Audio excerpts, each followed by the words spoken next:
Hello? Hey, how are you? Hey, I'm actually doing okay. It's been nice to have a pretty solid week. And my son came home on Sunday night. He flew in from Montana, and it's great to have him home. We have him home for a lot of weeks for the holidays. And so our whole family's together, and it feels really nice. So, yeah, how are you? That's awesome. I'm doing well. I had to think about that for a minute because my day's been up and down. I have had a bunch of anxious moments, but then in the middle of the day, I started, and this is something I do pretty often when things are complicated, I will just pause and read a psalm between some other things that I'm doing. And I am amazed at how often that emotionally reorients me. And so if I started the day just a mess, I ended the day feeling pretty good. And I am grateful for that. I'm not sure that I should be surprised that the Bible can change my outlook on life, but I often am. Right. Yeah. Well, it's the difference between experiential knowledge and head knowledge. And Yeah, exactly. Somehow those are miles apart sometimes. Yeah. Well, and it does make me deeply grateful. The Bible is a gift, and I am very thankful for it. Well, okay, so you talked about the Psalms and the fact that they're a gift. One of the Psalms I struggle to connect with sometimes is Psalm 119 because it is so long and because it's kind of repetitive because your word is a gift. It's a lamp unto my feet. It's this great thing. It's this great thing. And not that I disagree, but it's so repetitive. Do you connect with that Psalm? You had an emotional response just now. Do you read that in the Psalm or do you struggle to find it? Okay. Prepare to be wildly unshocked. Okay. I struggle with any psalm that is longer than about 25 verses. I just have a hard time connecting because something that's long is hard for me. This is true of poetry in general and long books. It's just true of everything that's long. I do well with things that are short. And so Psalm 119 straddles this in a lot of ways, because if I give myself permission to just read one of the stanzas, knowing that it is not trying to make a linear progressive argument, instead it is trying to meditate on the topic. And so I'm not dishonoring the writing style if I just pick a piece of it. I really can savor a piece of it. But if I don't know that I've ever even tried to read Psalm 119 in any other way because I don't know that I could. It's just long. So does that answer that question? It does. And I'm sorry to put you on the spot there. Just because I don't mind. That's a Psalm I want to like more than I do. Maybe if I approached it in the way you described, maybe just one stanza, maybe two stanzas at a time, maybe then in 8 to 16 verse chunks, I could feel a little differently about it. Yeah, it feels to me more like if it were being published today, a series of poems that are loosely connected about the same theme, not like one poem the way we would mean it today. Yeah, so it could be published as an anthology of poems, all of which are trying to follow the same poetic rules. But if that were the case, I would have no problem opening the book and reading a poem. All right. Tips for Psalm 119. Is that what you called for? Are we done? No, that's it. I'm done. I have no other thoughts or interests today. I'm done.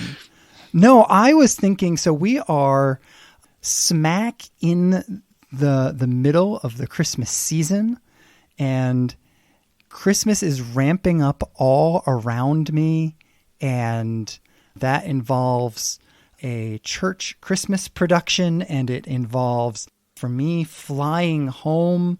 And I was talking to my parents earlier this week, and we were talking about the fact that We have this play that we're going to go see that I can tell you more about later, but it's A Christmas Carol by Charles Dickens. And all of this, the songs and all of it really just has me thinking about the idea of Christmas traditions.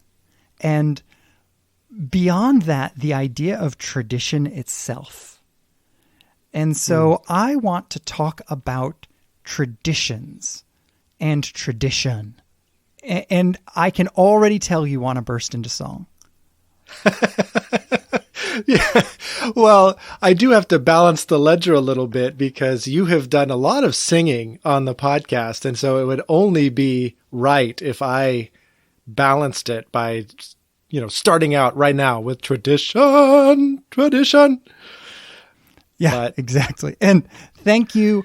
I never remember if the character's name is Stevia or Tevia.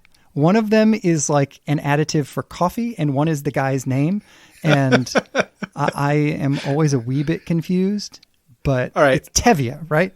It is Tevia. Stevia is a sugar substitute, if that helps you. Yes, I know. Yes, that's what I meant by additive for coffee. But I was trying to alliterate with the S's. I have some preacher guy in my life that said that was a good idea. Yeah, got it. Oh, that was a very subtle and linguistically nuanced joke that I did not catch. But anyway, tradition. Yes. So what do you think? I want to just back up and think about the idea of tradition. I like it.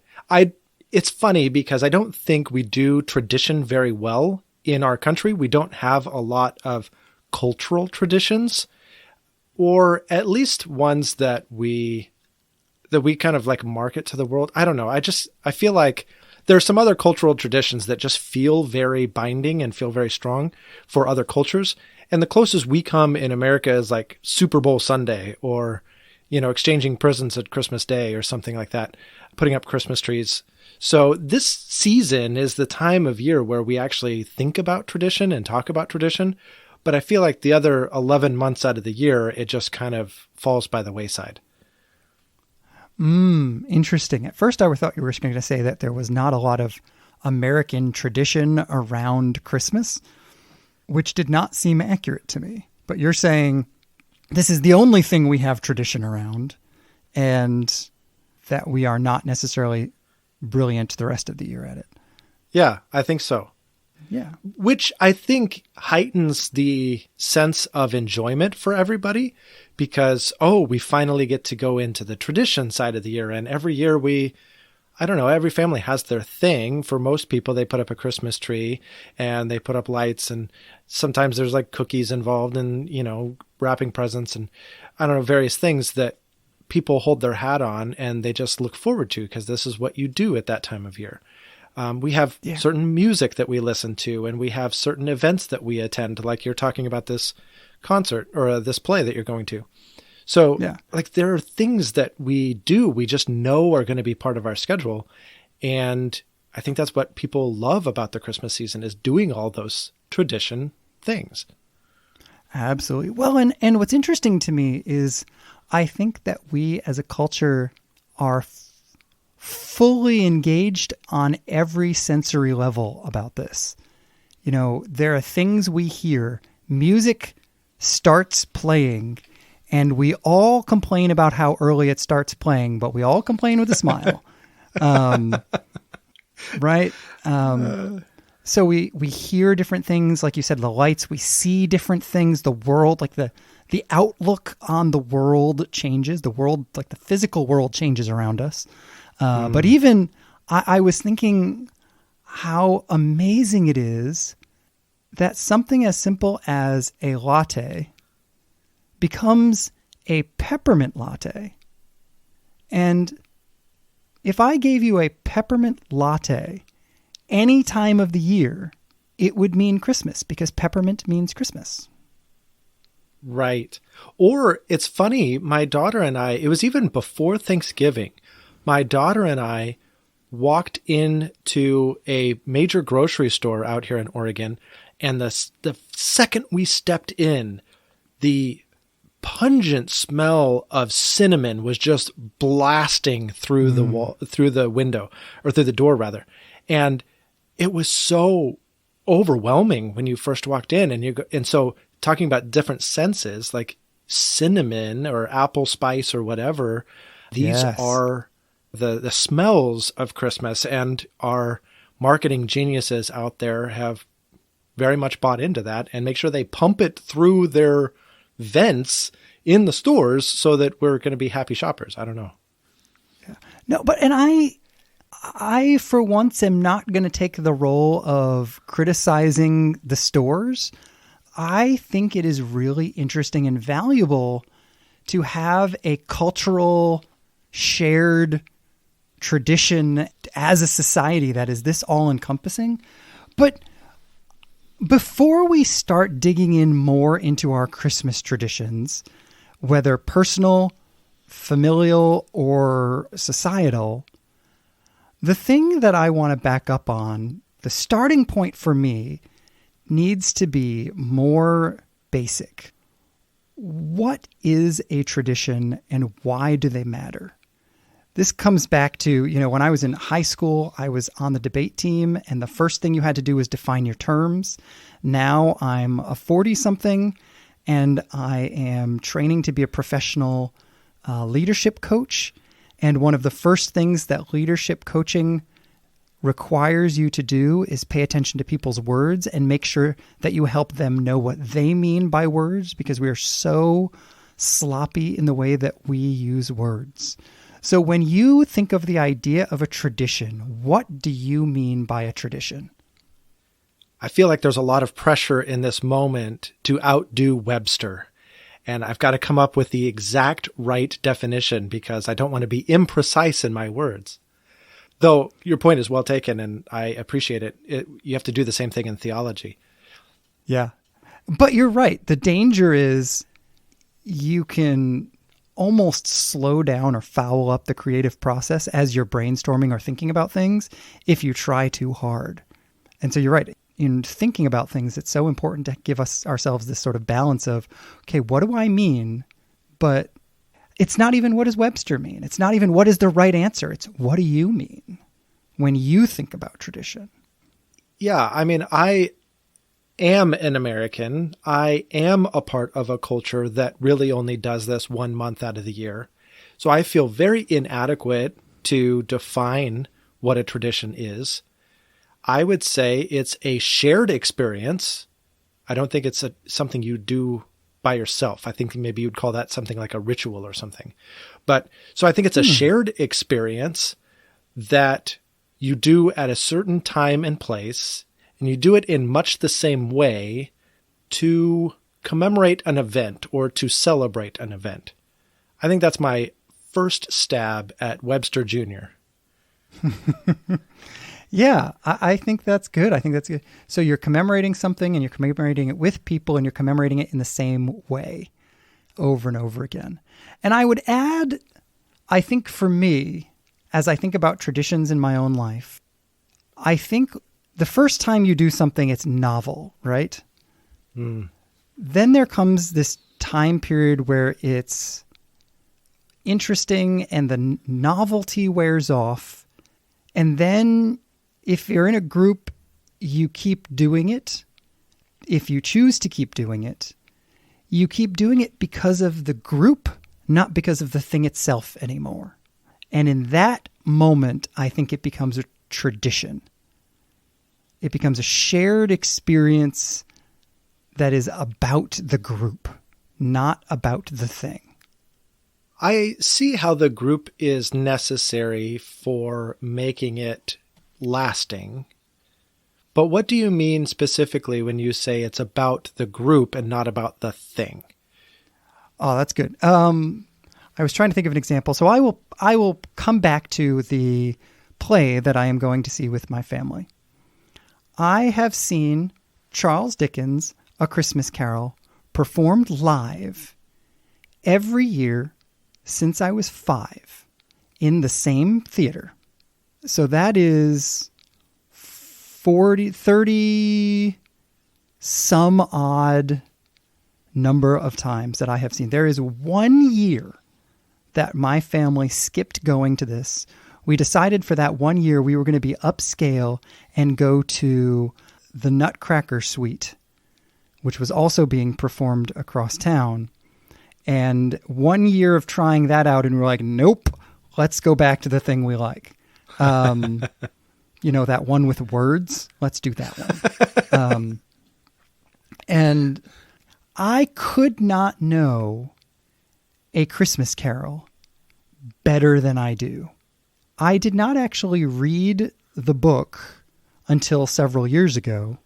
And come to find out, I don't need to read the book. I have it almost memorized. Yeah. Beyond all the times everybody else sees it, because I also typically end up watching some movie version of it every single year. I mean, I have seen this probably 50 to 60 times. Jeez. It is no longer about A Christmas Carol for me. It is no longer about A Christmas Carol for anybody who goes with me. My parents live in Rhode Island, and if you are from Rhode Island, you know what version of A Christmas Carol I'm talking about. You guys all go. It is a statewide tradition to go to Trinity Repertory Company in December to watch A Christmas Carol. The whole state does it. But we all know the story. It's not about the story anymore. It's about the group of people you're doing it with. It becomes an identifying marker that we are a community. Yes. It's so funny. I hadn't thought about this before until this very moment when I had a chance to come out and visit you when you still lived out in the Boston area. And we went to a Red Sox game. And something that is unique to Fenway Park, during the 7th inning stretch, you have to sing Sweet Caroline. Yes. And no other ballpark does that, at least to my knowledge. That's not a 7th inning stretch tradition. But the entire Fenway Park Stadium sings it together, including the bum, bum, bum. Especially the bum, bum, bum part. Exactly. And it's, like you said, it's a shared identity. We are at Fenway Park. We are Boston fans. We are singing this song. Yes. This is just to let you know how prolific this tradition is. It is not just in the ballpark. If you were in a mall and heard Sweet Caroline play, if you were in a restaurant and heard Sweet Caroline play, if you were on the street and for some reason you heard Sweet Caroline play and you were anywhere near Boston, everybody would shout out the bump, bump, bum thing. That's awesome. It is deeply ingrained in the culture. Now, I was at Lambert's my second week back in Missouri a year and a half, 2 years ago when we moved. And my family had left to go into the gift shop, and I was just waiting for the check to come back to me. And on the speakers in Lambert's, which is the most Missouri-ish restaurant you can possibly experience. And just flat amazing. Yes, delightful, wonderful, glorious restaurant. I love it. It is one of the things I take anybody who ever comes to the area to. I love it. But in this moment, I was sitting there by myself, and over the speakers starts playing Sweet Caroline. And when it came to that part of the song, I started to shout it out. And were you the only one? Quite quickly that I was the only one. And first of all, fortunately, Lambert's is a very loud restaurant. This is not a fine dining, elegant kind of experience. This is like a down-home country kind of experience. So everybody's loud and nobody noticed. But I will tell you, it is the single most profound sense of missing Boston and loneliness for my old life I think that I have had since I got here. Of all the things I miss, and I am not a go to the Red Sox games, like it's expensive. I went maybe once every other year. But the sense of isolation because I had lost my people, because I was the only one and no one else knew my tradition, was very weirdly but humorously isolating for me. Yeah. And I think that speaks to tradition's power so well. And I think it's why songs like I'll Be Home for Christmas and those kinds of things strike such a chord with people, because they want to be back with their people doing their traditional things. That's good. One of the things that we love at Christmas time that we do every year is our annual gingerbread party. And this started for us like 12 or 13 years ago. I can't even count anymore. And Shelley inherited an old cast iron mold where you can actually bake gingerbread house pieces into the mold. And you flip it over and there's another house design. So there's like a Victorian house on one side and a log cabin house on one side. And you pack the mold with your gingerbread dough and you bake it. And then you pull it out and you have to do it again because you only get half of the house parts, like a roof and a wall and a side wall and whatever. And anyway, so she inherited this and we said, okay, well, we got to like do this. So we had some friends over and we built the houses and decorated them and it was great. And it just kept happening year after year after year after year. And it is it is probably the main feature of our Christmas tradition as a family to do the gingerbread party. But one of the questions I have always had is, when are we going to outgrow this? Because our kids aren't little anymore. This is kind of a little kid activity, or at least it's billed as such. And all of our friends have now built many, many houses over the years. They know the drill. It's not novel anymore.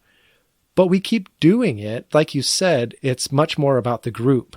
And so one of my questions is for my kids, what is it going to look like? Are they going to do the gingerbread party if they live in a different state? Are they going to come home to do the gingerbread party? But one thing is clear, if they can't do the gingerbread party, I know their Christmas will feel incomplete. First of all, I have been hearing about this gingerbread party for over a decade. It is the first question I ask you when I always know what weekend it's happening. I can't even say what day because sometimes it's been multiple days. Right. I had no idea it all started with a pan. That's just a great piece of trivia about your life that I didn't know. Yeah. But I'm super wishing it was the Which Josh question. Which Josh started his favorite Christmas tradition because of a pan? But we'll have to get to Which Josh later, and that ain't it. You know, the second thing I said, what is tradition and why does it, like, what makes it important? What does tradition do for us? A piece of it is it gives us a sense of corporate identity, right? This is who we are. We're the people who fill in the blank. Well, and I love that you just said it that way, because you and I have often talked about Christian formation as a process of asking this question: am I the type of person who fill in the blank? Or I want to become the type of person who fill in the blank. Or even just adopting that identity, even if it is premature. I am the type of person who, because that's who you want to live into. And all of a sudden, a tradition, a corporate identity gets formed and you become a part of that. And so not only am I the type of person who, but we are the type of people who celebrate Christmas by having a gingerbread party every single year. Like, yeah. I am that type of person. Yep. And it communicates. One of the things I love about traditions is that they communicate our values in an unstated way. They embody rather than articulating our values, if that makes sense.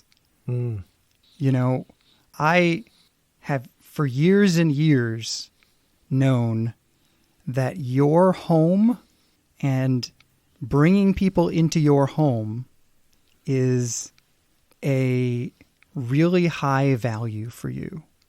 Mm-hmm. So I am on no level shocked that your favorite Christmas tradition as a family is bringing people into your home to build little homes. Right? Like, yeah, when you put it that way. Of course it is. You know, Right. Of course it is. Right. Yeah. You know? But I also feel like never having been there, I can guess the vibe of this event just by knowing you. It is not going to be quiet. It's going to be super energetic. There's going to be people and stuff everywhere.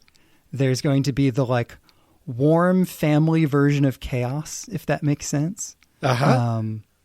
And everything about what I envision, of course, I've only seen pictures, but I envision it, though we digitally participated one year. Thank you, Yes. COVID. You gave me the opportunity to participate in an event I had long wished to participate in. The Right. year that the gingerbread party went digital. Yes. I really think our traditions embody and therefore communicate our values and priorities in really subtle and powerful ways.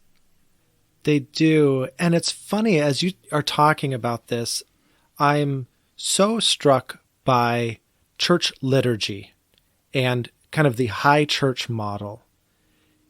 And somehow or another, a number of evangelical groups, of which my Baptist upbringing is one of them, kind of shun liturgy as rote, as meaningless, as repetitive, and forget that it does that same thing of creating a shared identity, communicating a sense of values, and imparting a place of belonging for people and some hooks to hang your hat on for going through your life.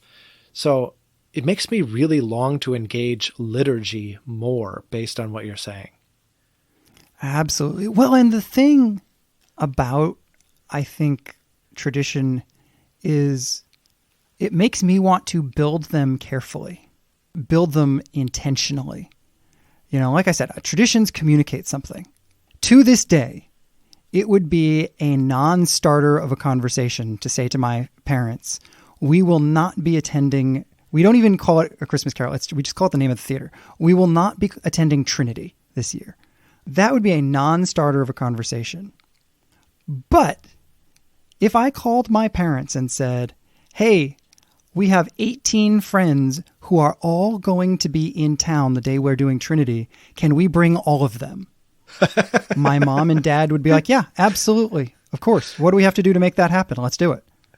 And it speaks to the high priority on family, but family as an inclusive unit that my family has always had. Anybody's welcome to be family if you're interested in doing the things we're doing. And if you want to participate, by all means. And it just makes me think, if tradition communicates so much, you know, and then I jump back to the peppermint lattes and gingerbread smells. I think traditions can be like worship songs. They can be musically extraordinary. They can also be theologically rich. They can also be both, and they can also be neither. Or they can be one or the other. Does that make sense? Yeah. I think tradition can probably be the same. It can be deeply moving and or theologically rich, but the fact that it's deeply moving doesn't mean it's theologically rich, but it doesn't mean it shouldn't be deeply moving either. Right.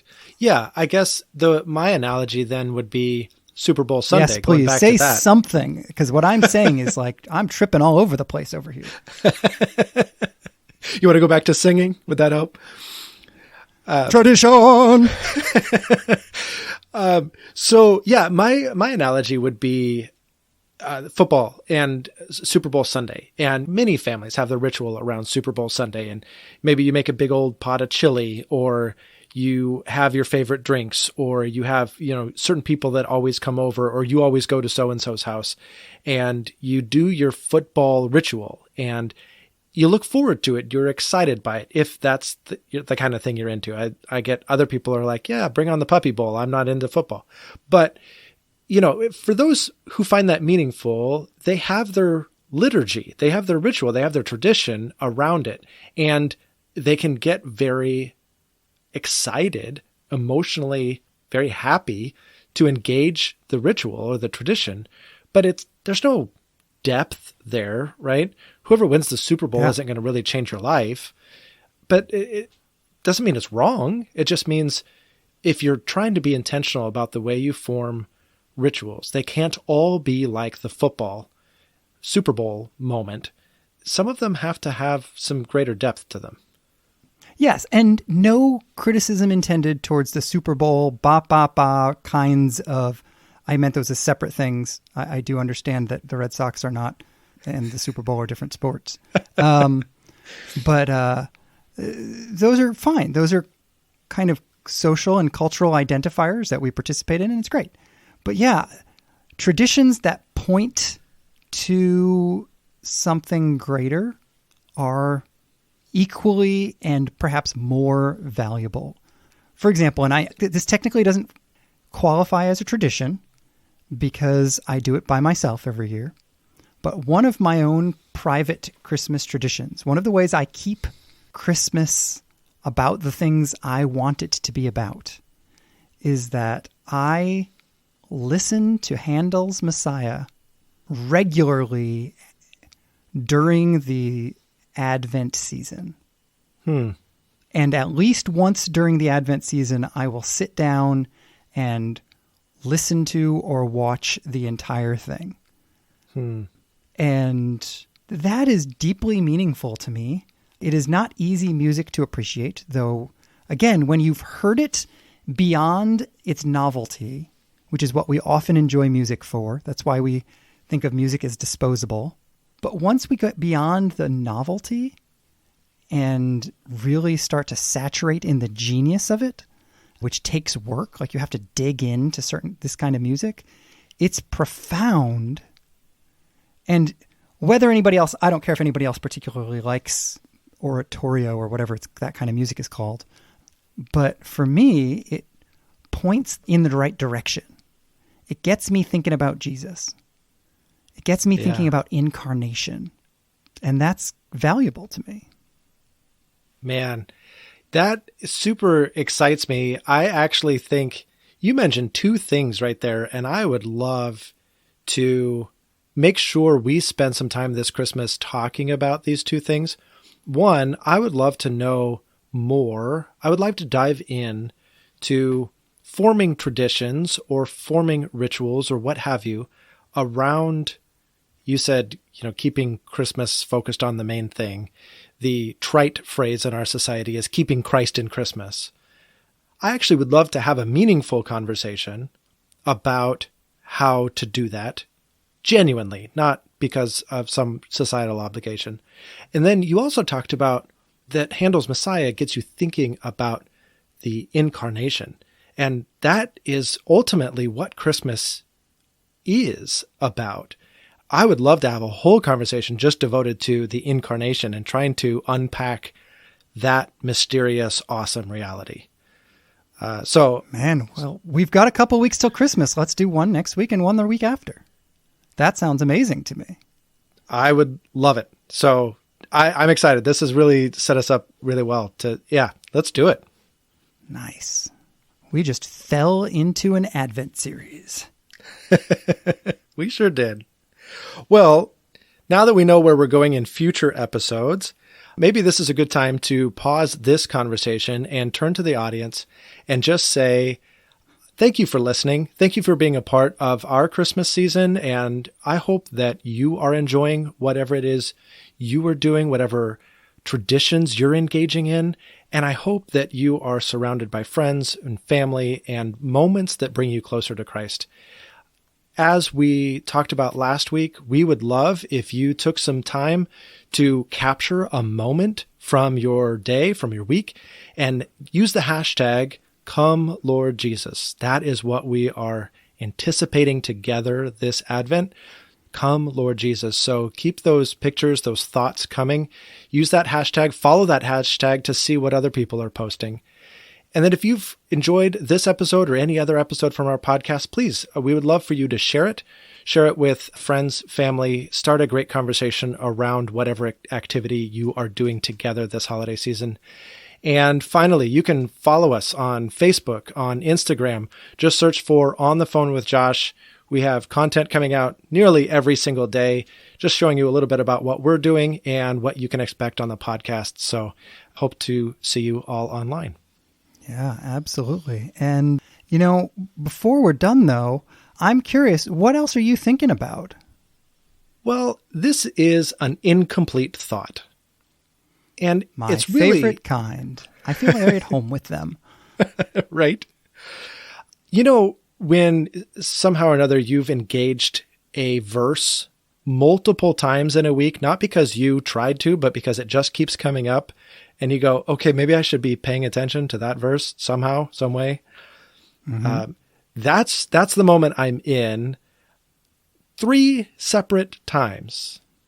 The passage in Mark 10 has come up about the blind man Bartimaeus, and he is yelling out, Jesus, Son of David, have mercy on me. And everybody's like trying to get him to be quiet. And he's like yelling all the louder, Jesus, Son of David, have mercy on me. And Jesus walks up to him and says, what do you want me to do for you?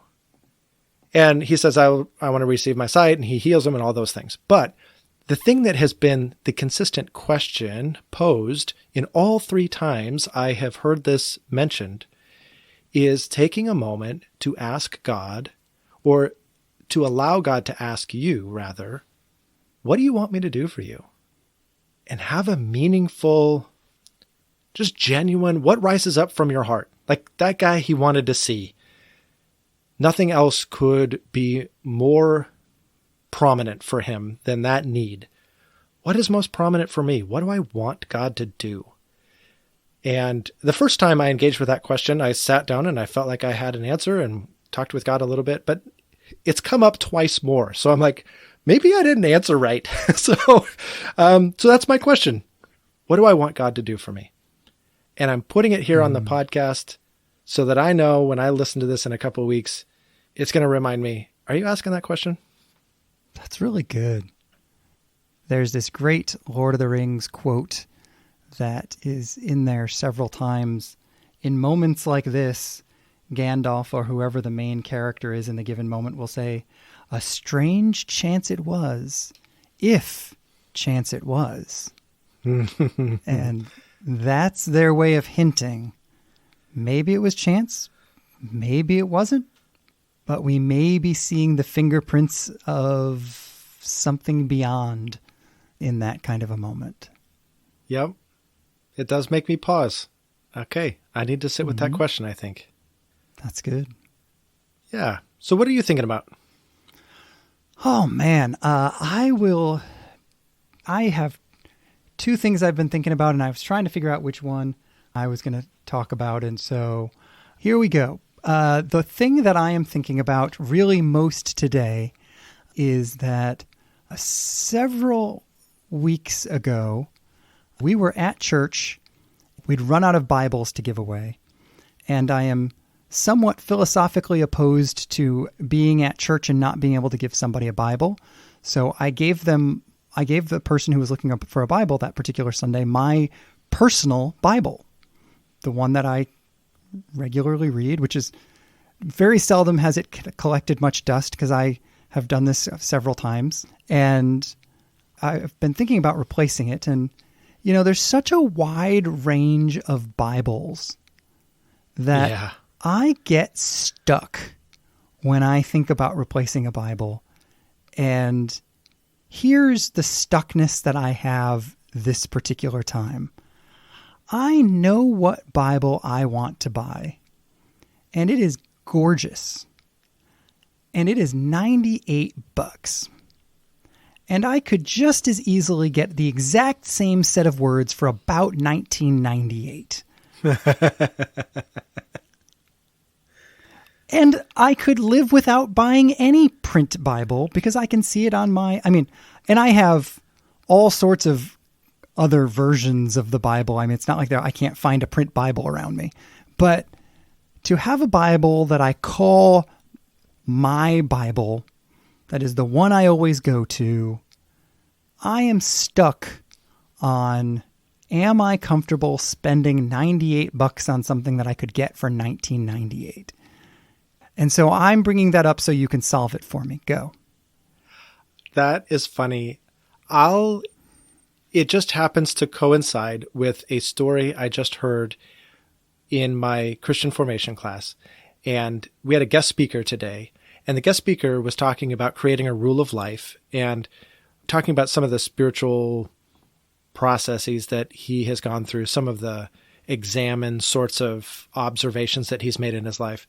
And he's realized that one of the things that he lacks is kind of creativity, spontaneity, joy, sort of that super flexible, getting a lot of enjoyment out of life sort of mentality.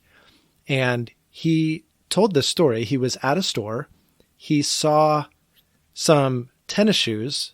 He loves shoes, evidently. And he's found these tennis shoes and he loved them. But he thought they were a little silly. Like maybe he shouldn't be buying them because they're just kind of odd and silly. And he felt like God stepped into that moment and said, would you buy these for your kids? He's like, heck yeah, I'd buy them for my kids. They're awesome. And God was like, all right, so buy them, enjoy them, have a little fun. And that was something that he just needed to hear in that moment. So I don't know. I correlate those because they literally happen hours apart from one another. Maybe you should just buy them. And maybe if it helps, it sounds like you're probably going to give this Bible away at some point. How cool is it to give them the Cadillac Bible because you weren't too cheap and just went out and bought a Honda Accord? First of all, let's never criticize Hondas. Fair. For real. We're almost done with our conversation, so you have plenty of time later to repent. It's okay. God can forgive. And more I find myself leaning this way. I think that it is okay to enjoy, to celebrate. And I am a giant advocate of live within the budget. So for certainly sure. this is not a knee-jerk purchase. Honestly, I've spent the last couple years thinking through if I were going to get a Bible. It just happens to be on sale right now. It's normally like $200. But wow. Yeah. It's real goat skin leather, which raises a whole other issue that I don't care about. But sorry. PETA, I'm really sorry, you have just lost the opportunity to sponsor. To sponsor this. It's true. Please don't sponsor our episodes. I would have to stop doing a lot of things. Yeah, sometimes I think the Christian message is relax and enjoy. It's okay. Yeah, sometimes it is. And, it's funny. I think we've talked on the podcast before. Sometimes what is a spiritual discipline for one is something that somebody else might need to actually move away from. And so I think you are bent toward frugality and toward it has to be utilitarian. It has to be wise. It has to all of these things. And this is an opportunity for you to open up. Whereas somebody else might be a very big freewheeling spending person and their spiritual discipline might be to clamp down. So for you and the way that you are built, yeah, enjoy. Well, and this raises a different topic that I'm just going to say this online so that I don't forget before we get offline. But I would love to have a conversation about discernment. Yeah, that would be good. So I'm just saying that. But on a far more prosaic note, this last week I posted a very important question for the holidays, and that is, which Josh thinks Die Hard is absolutely a Christmas movie? I'm not going to keep anybody in suspense. That is me, Josh from Oregon. I love watching that movie every year. And my kids are finally old enough that we can watch it together. And it just brings back so many memories. I remember watching all the Die Hard movies as a kid. We had them on a VHS pack, like the box with the smaller VHS boxes in it. Yeah. Again, not surprising anybody. I had all the Star Trek movies like that. Right. Yeah. So yeah, we had the box set of Die Hard movies, and I love them. They're just so much fun. And I know it goes against the grain of everything we've done on this podcast, but you know, the very last line in every single one of those with the yippee-ki-yay, man, it's just so satisfying. So there you go. That's my vice. I genuinely have only seen Die Hard once, and my recollection is that it is a fairly bland, stereotypical action movie. And I don't know which one of us needs to repent right now. You said that you said Accords weren't a good car. I'm still upset about that. All right. Well, we'll work on repentance and reconciliation between now and next week. Yeah, we will. So long as you can forgive me, are we on for next week? Yes, I'll pray about it. Okay. I hope to talk to you then. All right, I'll talk to you later. All right, bye.